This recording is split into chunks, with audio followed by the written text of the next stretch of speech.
and welcome to UJtv, where we keep you up to date on everything that's happening on the beautiful campuses of UJ. My name is Puno and I will be your host for today.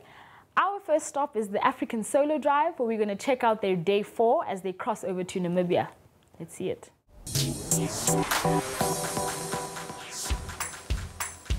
Day 4 of the African Solo Drive saw the team wake up in the picturesque surroundings of Keetsmanshoop, situated in the heart of Namibia.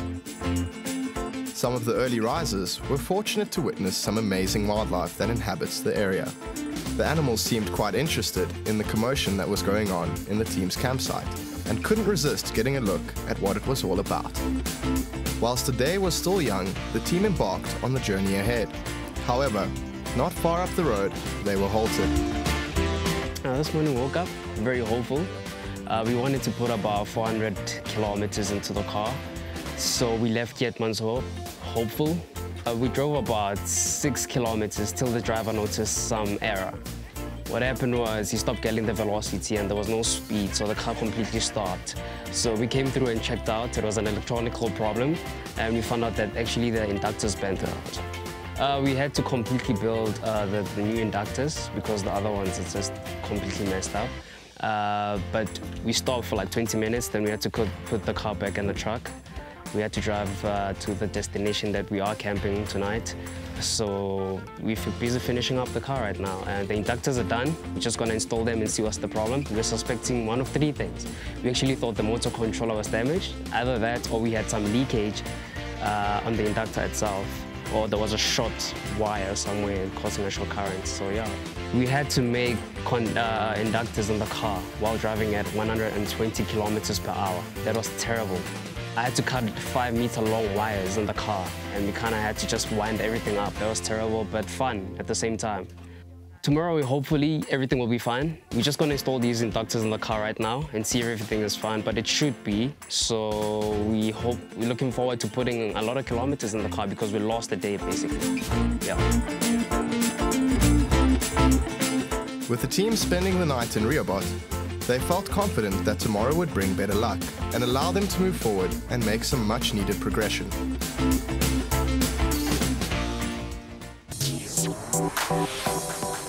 Our engineering students did face some challenges, but I love that they had a positive attitude and they still wanted to continue, and they were confident that the next day was going to just be bigger and better. We are going to touch on what we spoke about previously, the Equality Campaign, which was a street art competition which our UJ students engaged in. So we're going to actually just check out the video of that now.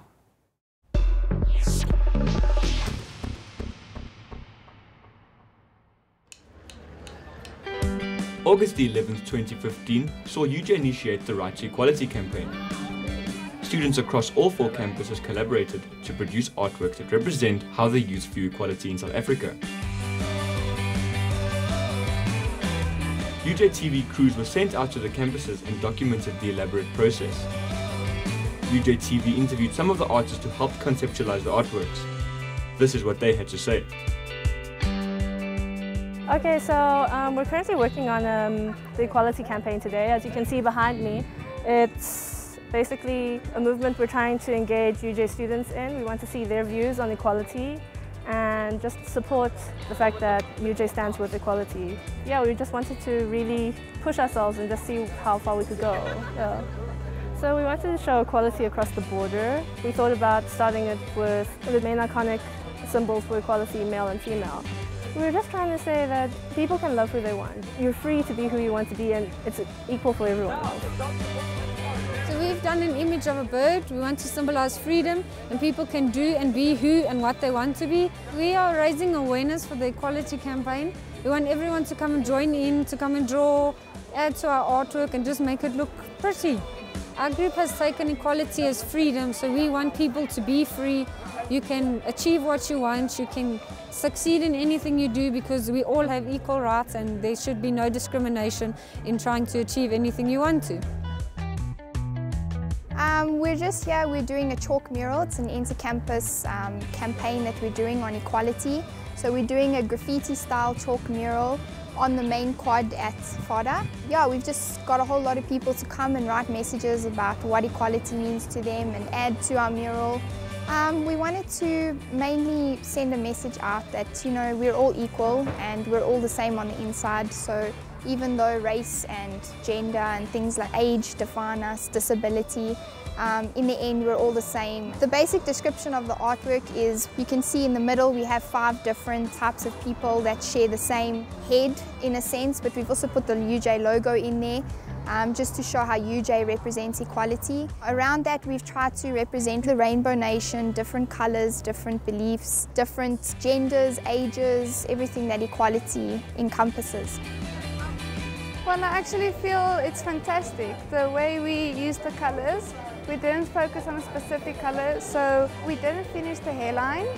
The point is that the students must come and write their messages into the hair, and the type and the letters will basically then build the hair. I think an initiative like this is very inspiring actually, because it's a nice way to spread equality, and I think if people can be just more aware, it's so unnecessary, and I think if that could change, it could make us all better. Be sure to grab yourself one of these flyers and don't forget to enter the Right to Equality campaign competition on Facebook. The closing date for submissions is Monday the 7th of September, with the winner being announced later in the week on Friday the 11th. A special thanks to everyone who took part and helped organize this special event.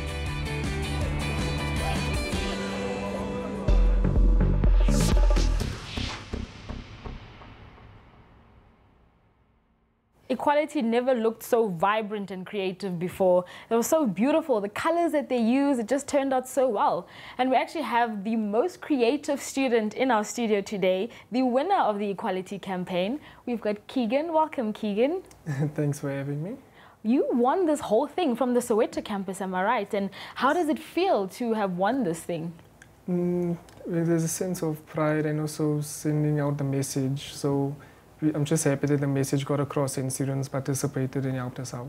And what was this message that you were trying to get across? That everyone is the same regardless of where you're from or how you look, beliefs, anything. It doesn't matter. We're all human in the end, so we should be treated with kindness. And do you think the event was successful in terms of the artwork and in terms of this message that you wanted to send out? There were a few hiccups on the day with regards to the artwork, but myself and my group that worked with me pulled through. And I think the message was put across quite nicely because everyone came in and wrote their own messages about equality and shared their experiences on the day as well. And you worked with a lot of different students from different faculties, I'm guessing. And how was that experience of collaborating with different people? It was very interesting to see that even though they're studying different things, they all have a different idea. We even found some artists that are studying engineering, so that was actually quite nice to see. Wow, thank you so much for sharing about the day, and again, congratulations for winning the competition as well. Thank you. There's an artist in all of us, clearly, so any one of you can express your message in any art form. We've actually got a few videos, or a video rather, which the students put together to show you actually more of what happened on this day. I think of universal kindness that happens regardless of your color or any other ethnicities. I think equality is the true reflection of me, how I portray myself towards an individual. Hence, it's what I expect from them, and it's a principle of tit for tat. Hence, it complements Newton's third law. Action, reaction, what I give is what I expect to receive. What comes to my mind when I hear the word equality is actually treating people the same way you want them to treat you, and not expecting anything in return. Equality to me just means everybody being in a space where they respect each other, love each other the same way, and they actually have the spirit of Ubuntu. Equality is all about Ubuntu, so when we're South Africans, we have to embrace our Ubuntu and just treat everyone in the same respect that we want to be treated. Equality doesn't mean it's the discrimination of gender, race, culture, values. So equality is when each and every person believes that everyone is equal. Not to look at the outer appearance of a person, but to value the inner human being of that individual. It means that people should be treated equally, whether you're black, white, or colored, and whether you're female or you're disabled or you're male, that we should all have fair treatment and non-discrimination against one another in all communities. Equality to me means treating someone else the way you want to be treated. Yeah, that's it. Sharp.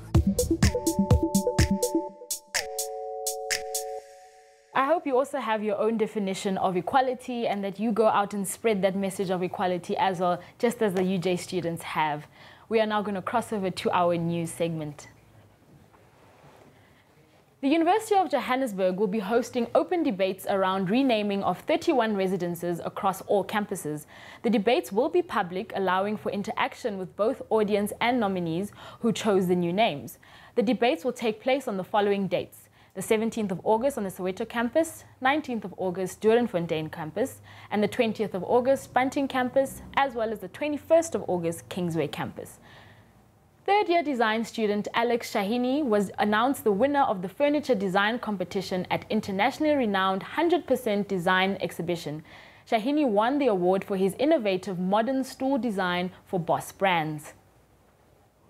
The City of Johannesburg, in partnership with the University of Johannesburg, on the Friday of the 7th of August 2015, launched the much-anticipated 80 million Rand Josie Digital Ambassadors Program, which is designed to bridge the digital divide across the metropolitan municipality.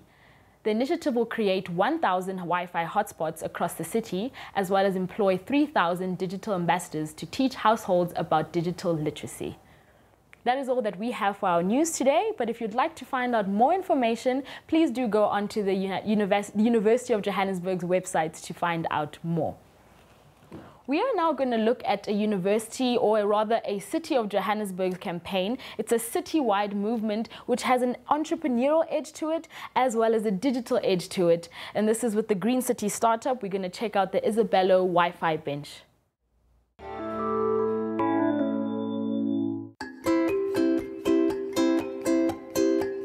The projects funded by the Green City startup have been the cause of much buzz in the city of Johannesburg. We caught up with Isabello, a solar-powered bench which offers free public Wi-Fi. Created by Louise Meek and her partner Adrian Hugo. Today we're installing the prototype in Maboneng. I mean, the project's quite a complex thing. If you think about it, it's a bench, but within the bench it houses technology, like Wi-Fi, routers, solar-powered USB charging points, batteries, all those things need to be housed within it in a nice, beautiful way, friendly kind of thing. So that was kind of a challenge we had to get to. And also, Louise came to us and asked us to design this bench, and we were very keen. I mean, that's a great idea, and we said, yeah, we'll jump on board and design it. So yeah, we formed a sort of partnership, and we designed the actual bench. The idea around it was to make it, to be a bench that had to be Wi-Fi enabled, solar powered. Something that activates public spaces. That was the kind of bigger goal. And we had to design a product that can do that. So it's not just your normal run-of-the-mill bench.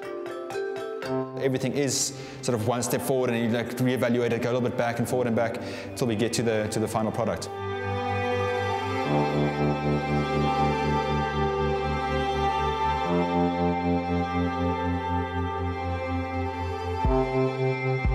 Our first milestone for the Green City startup was ticked in March when we actually installed this bench on the other side of Maboneng, did a research study with them, and then got over 100 users actually to conduct or to complete a market research survey for Maboneng. So that's been great. And then since then, we've just had a data tracking system that can basically track the number of people logging on, what time of day we're getting peaks in terms of people logging onto the Wi-Fi. So it's been really cool. We originally installed this prototype in May in Maboneng, and then since then it's done a bit of a tour around Maboneng in the inner city, and now we're bringing it back to Maboneng probably for the next 3 weeks to test our software tools. So when users log onto the Wi-Fi, they have to enter a bit of information, and then we ask them a few market research questions. Who uses the area?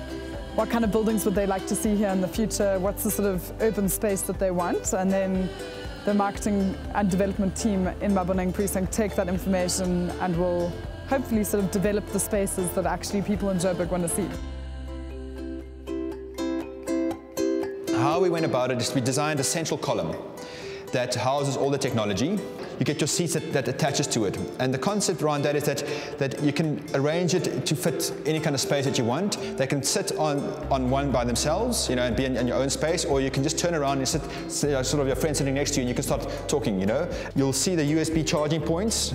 In this thing is also quite complexly designed to be weatherproof. There's a lot of water flowing, how, you know, if this thing gets wet, where the water flows, and trying to get no drips going inside it and to close it. There's a lot of thinking and development went into that, and trying to give it a sort of like a visual identity and create a brand around it, and create this actual, you know, this thing that can go into the market and become a product, give it life.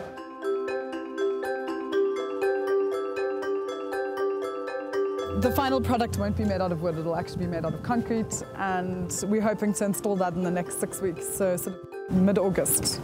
Yeah, through Resolution Circle they also did great business plan writing and sort of business support. We had a workshop before we got the funding actually, which was hugely helpful. And then I think without the money, there's just no way we would have got this far this quickly. So I mean, I think the funding was absolutely critical. Without it, it would have taken a lot longer to get to this point.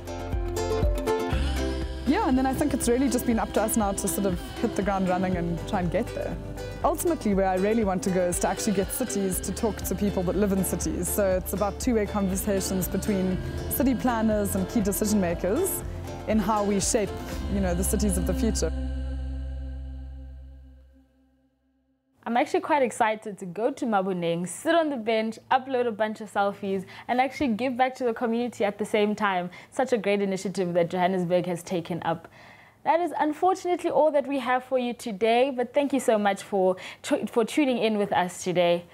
You can also catch us on social media. You can catch us on Facebook at UJtv, as well as on Twitter at UJtelevision. Thank you so much again for hanging with us. My name is Puno, and that's all we have. Cheers.